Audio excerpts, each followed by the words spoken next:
मैं और काजल मेरठ से दिल्ली नए नए आए थे। असल में हम दोनों एक दूसरे को पहले से ही जानते थे, मतलब वी वर इन लव।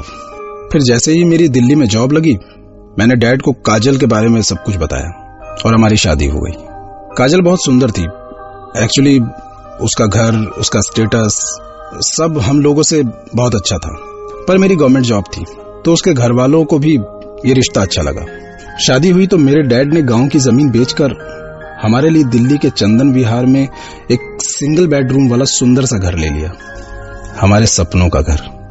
पर यहाँ हमारे सामने अजीब मुसीबत आ गई। इस घर में कितनी भी कोशिश करो आग ही नहीं जलती थी।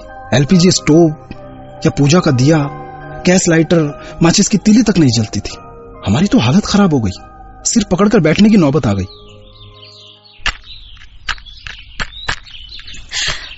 अब क्या करें अनिल, ये तो बैठी बिठाई प्रॉब्लम हो गई। यही तो, अगर कुछ जलेगा नहीं तो खाना कैसे बनेगा?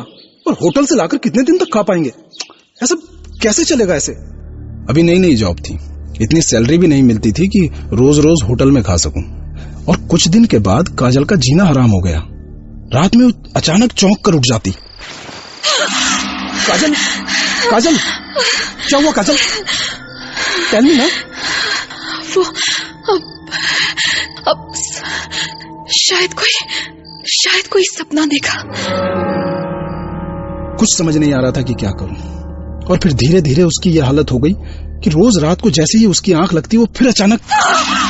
काजल, काजल, क्या हुआ काजल? आग। काजल सुनो, कहाँ है? सुनो।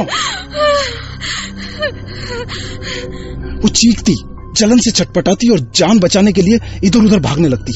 मैं बहुत ट्राई करता था कि उसकी परेशानी कम कर सकूं, पर कहीं आग दिखाई दे तब मैं उसे बुझाऊं ना। वह ऐसे तड़पती जैसे किसी ने उसके ऊपर पेट्रोल डालकर आग लगा दी हो। और आखिरकार जब मैं उस पर बाल्टी भर के पानी डालता तब जाकर वो अपने सपने से जागती।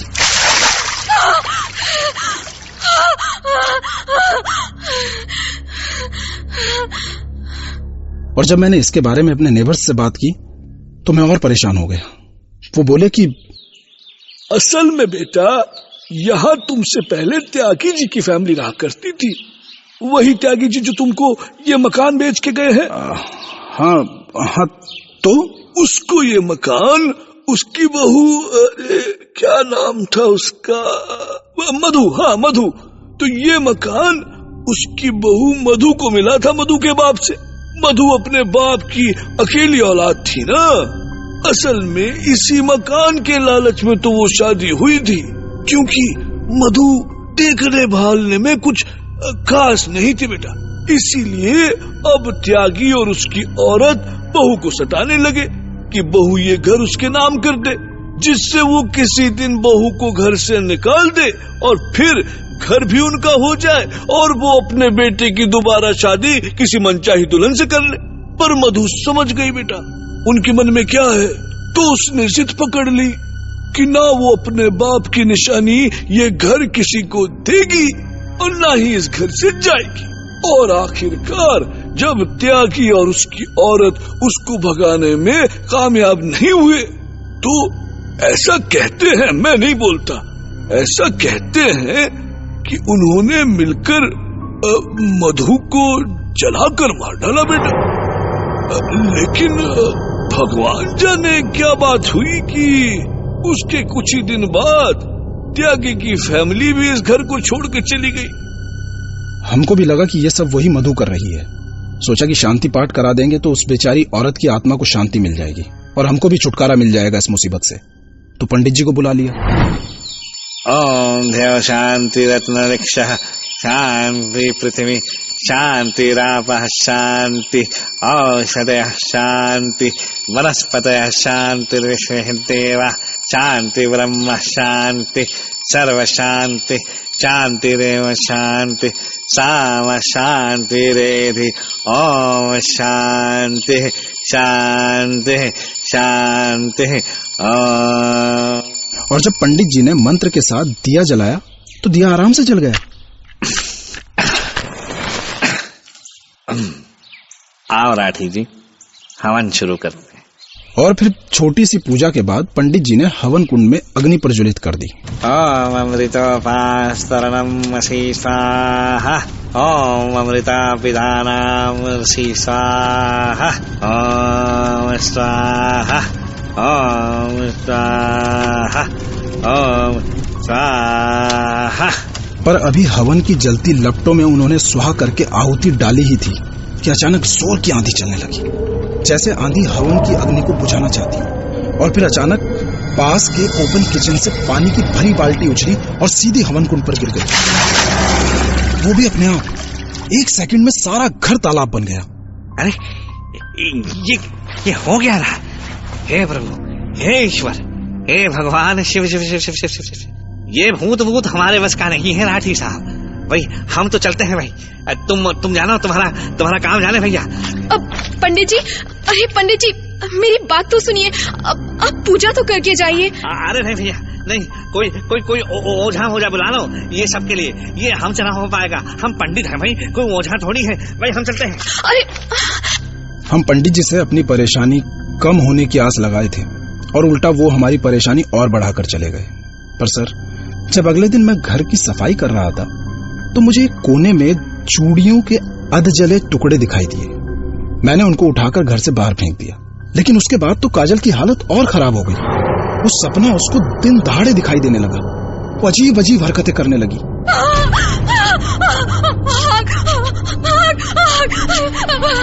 बचाओ, बचाओ, पानी, पानी,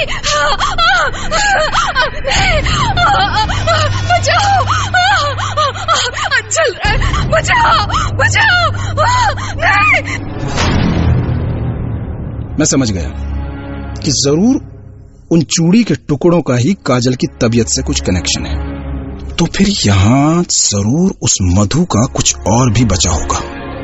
और जब मैंने ढूंढना शुरू किया और एक लकड़ी की बड़ी सी वार्डरोब हटाई तो उसके पीछे आग और धुएं से काली हुई दीवार दिखाई दी। ओह, तो क्या यहीं जलाया था त्यागी ने अपनी बहू को? वहीं दीवार पर मैंने कहीं कहीं कुछ चिपका हुआ देखा। शायद वो उसी औरत की अधजली स्किन थी। हे भगवान, ये क्या है? ये देख के एक बार तो मैं बहुत डर गया, पर फिर मुझे लगा कि अगर इस मुसीबत से छुटकारा पाना है तो उस औरत की एक एक निशानी मिटानी होगी। और मैंने दीवार को पानी से धोना और खुरचना शुरू कर दिया। लेकिन तभी अचानक किसी ने चीखते हुए पीछे से मेरे कंधे को ऐसे जोर से खींचा कि मैं सीधा सीढ़ी से नीचे जा गिरा। घर के बाहर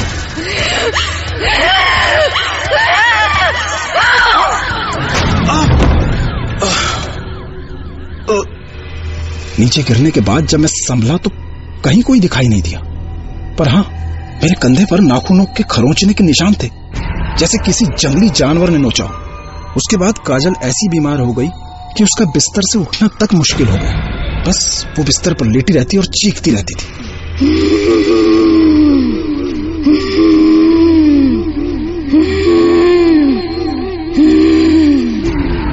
जब काजल की तबीयत बहुत बिगड़ गई तो मैं उसे लेकर हॉस्पिटल गया।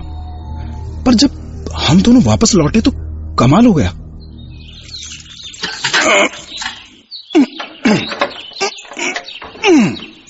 अरे, ये दरवाजा अंदर से कैसे बंद हो गया?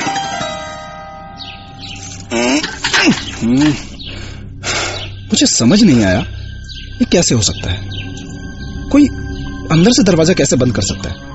पर तभी जवाब में मुझे किसी के गुर्राने की आवाज सुनाई दी।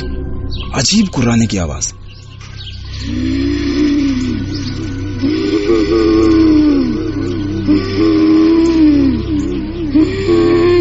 इसका मतलब कोई अंदर है। काजल, काजल, तुम यहाँ आओ, यहाँ आराम से बैठो। मुझे लगता है अंदर कोई है। हो सकता है दरवाजा तोड़ना पड़े। और जब दरवाजा तोड़कर मैं अंदर गया, अरे यहाँ तो कोई भी नहीं है। ऐसा कैसे हो सकता है? कोई तो रहा होगा ना, नहीं तो अपने आप दरवाजा कैसे बंद हो सकता है? मेरा दिमाग खराब हो गया था। मैं परेशान हो गया था और पागलों की तरह चीखने चिल्लाने लगा था। कौन है? कौन है यहाँ? जवाब क्यों नहीं देते? किसकी आवाज आ रही थी? मैं कहता हूं मेरे सामने आओ। कौन है? सामने क्यों नहीं आते तुम? तभी पीछे से वो गुर्राने की आवाज फिर सुनाई थी। कर देखा तो वो कोई और नहीं, वो काजल थी। काजल, क्या हुआ तुमको? क्या हुआ? उसकी शक्ल अजीब हो गई थी, जैसे उस पे कोई शैतानी साया आ गया हो। ना, नहीं, तो तुम काजल नहीं हो। नहीं, तुम काजल नहीं हो। कौन हो तुम? कौन हो? मुझे निकालना चाहता है? हाँ? मेरे घर से निकालना चाहता है? लेकिन मैं नहीं जाऊंगी यहाँ से, नहीं जाऊंगी, कहीं नहीं जाऊंगी। सुनो, देखो, जाएगा तू, तू जाएगा यहाँ से, समझा? और उसने मुझे उठाकर तिनके की तरह सामने वाली दीवार पर दे मारा। समझा तू?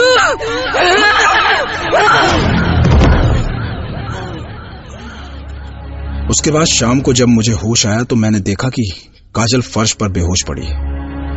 मैं बहुत डर गया।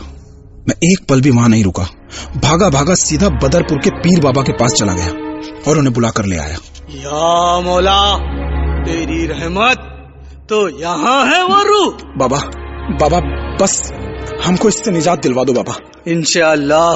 मैंने पीर बाबा के साथ मिलकर काजल को बिस्तर पर लेटाया और उसको पलंग पे रस्सियों से कसकर जकड़ दिया। कस के बांधो, बहुत ताकत है इस रूह में। एक बार आजाद हो गई तो हम भी नहीं बचा पाएंगे तुझे। इसके बाद वो जोर जोर से आयतें पढ़ने लगे और जैसे जैसे उनकी आवाज तेज होती गई काजल की बॉडी कांपने लगी और अचानक उसने अपनी सफेद आंखें खोली और गुर्राना शुरू कर दिया। उसने खुद को छुड़ाने की ऐसी कोशिश की कि पलंग खिलौने की तरह कांपने लगा। पलंग इधर उधर दीवारों और फर्श से टकराकर भयानक आवाज कर रहा था। शोर सुनकर बाहर भीड़ लग गई। जा, यहाँ से चली जा, चली जा यहाँ से। नहीं जाऊंगी, नहीं जाऊंगी, नहीं। तो फिर मरेगी तू। नहीं, तू मरेगा, सब मरेंगे, सब मरेंगे, सब मरेंगे। मैं नहीं जाऊंगी, नहीं जाऊंगी, नहीं। कुछ देर में पीर बाबा समझ गए थे कि इसे यहाँ से निकाल पाना इम्पॉसिबल है। ठीक है, आजाद कर देता हूँ तुझे। खोल दो इसकी रस्सी। हमने उसकी रस्सियां खोल दी और पीर बाबा उससे बोले, तुझे यहाँ से कोई नहीं निकालेगा बच्ची, और इस हाजी का यकीन मान, तू मर चुकी है बच्ची। तू बस एक रूह भर है। ए मासूम रूह, मुझे इल्म है कि तुझे सुकून की नींद चाहिए। बोल, तू कहाँ सोना चाहती है? कहाँ सुकून मिलेगा तुझे? बोल। काजल ने उस तरफ इशारा किया जहाँ आग और धुएं के निशान थे।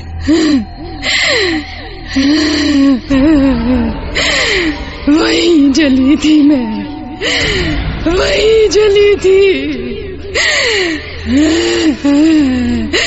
वहीं सोऊंगी, वहीं सोऊंगी मैं। चैन से सोने दे मुझे, चैन से सोने दे।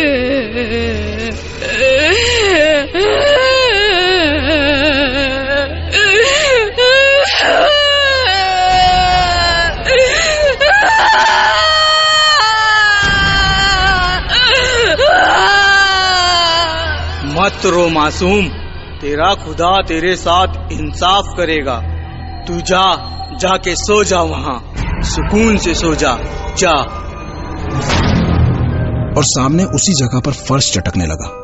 उसमें किसी औरत की शक्ल उभरी, जैसे वो वहां जाकर सो गई हो, और उधर वो सोई, इधर काजल बेहोश होकर बिस्तर पर गिरी, जैसे इतने दिन बाद वो भी चैन से सोना चाहती हो। पीर बाबा ने रूह की जगह को घेर दिया और हमसे वहीं उस रूह की मजार बनाने के लिए कहा। तब से बरसों बीत गए। आज भी घर के उस कोने में वो मजार बनी हुई है, जिसपे मैं और काजल सुबह शाम अगरबत्ती जलाते हैं, जिसपे कभी कभी उस बेचारी औरत की शक्ल उभरी हुई दिखाई देती थी। करीब 1.5 साल के बाद हमारे घर में एक बच्ची का जन्म हुआ, और जब हमने उसका नामकरण किया तो पता क्या नाम आया? मधु। और हमारी बच्ची के जन्म के बाद आज तक उस मजार पर वो शक्ल दोबारा कभी नहीं उभरी। सवाल है कि किसी रूह को भला किसी घर या कब्र की क्या जरूरत, क्योंकि रूह का तो कोई आकार नहीं होता। तो कहीं वो नए नए शादीशुदा पति पत्नी के नए शहर में आने का डर तो नहीं था, जिसने पर्सोनिफाइड होकर मधु का रूप ले लिया। विज्ञान की माने तो ये पॉसिबल है। और उससे भी बड़ा सवाल, क्या अनिल की बच्ची मधु का पुनर्जन्म थी? अगर हाँ, तो सुकून से अपनी कब्र में सो रही मधु को अचानक एक नए शरीर की क्या जरूरत पड़ गई? हर घटना के कई पहलू होते हैं। आप सोचिए कि कहीं आपसे इस घटना का कोई पहलू छूट तो नहीं गया, क्योंकि कल रात मैं आपसे फिर मिलूंगा एक नई कहानी के साथ, जिसे सुनने के बाद अनिल राठी की तरह आप भी कह पड़ेंगे। और आखिर में एक बात, क्या कभी आपको ऐसा लगा कि आपके घर के किसी दीवार पर कोई आकृति सी दिखाई दी है? अगर हाँ, और फिर भी आप सुकून से सो रहे हैं, तो फिलहाल आपका नसीब अच्छा है, क्योंकि अक्सर वो आकृतियां आपका वहम नहीं होती। Okay, take care and good night.